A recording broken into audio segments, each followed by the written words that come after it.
গাজা যুদ্ধবিরতি চুক্তির তৃতীয় অংশ হিসেবে ইসরায়েল ১১০ জন ফিলিস্তিনি বন্দীকে মুক্তি দেওয়ার কথা ঘোষণা করেছে। ফিলিস্তিনি বন্দী অধিকার সংস্থা প্যালেস্টিনিয়ান প্রিজনার্স ক্লাব জানিয়েছে, এই বন্দী মুক্তির মধ্যে ৩০ জন কিশোরও রয়েছে। এটি প্রথম ধাপের যুদ্ধবিরতির অধীনে তৃতীয় বন্দী বিনিময়। বন্দীদের মধ্যে ৩২ জনকে আজীবন কারাদণ্ড দেওয়া হয়েছে এবং ৪৮ জন বিভিন্ন মেয়াদে কারাভোগ করছেন। মুক্তি পাওয়ার পর ২০ জন বন্দীকে বিদেশে নির্বাসিত করা হবে। এর আগে দুটি বন্দী বিনিময়ে ৭ জন ইসরায়েলি জিম্মিকে মুক্তি দেওয়া হয়, যার বিনিময়ে ২৯০ জন ফিলিস্তিনি বন্দীকে মুক্তি দেওয়া হয়েছিল।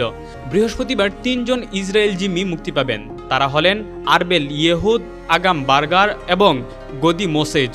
এছাড়াও ৫ জন থাই নাগরিককেও মুক্তি দেওয়া হবে, তবে তাদের পরিচয় এখনও প্রকাশিত হয়নি। মূলত এর বিনিময়ে ইসরায়েল ১১০ ফিলিস্তিনিকে মুক্তি দেবে। টাইমস অফ ইসরায়েল জানিয়েছে ১১০ বন্দীর মধ্যে মুক্তি পাবেন সন্ত্রাসের দায়ে দণ্ডিতরা। এদের মধ্যে রয়েছে জাকারিয়া জুবেদি, মাহমুদ আতাল্লাহ এবং আহমদ বারগৌঢির নাম উল্লেখযোগ্য। Desk report, metro TV.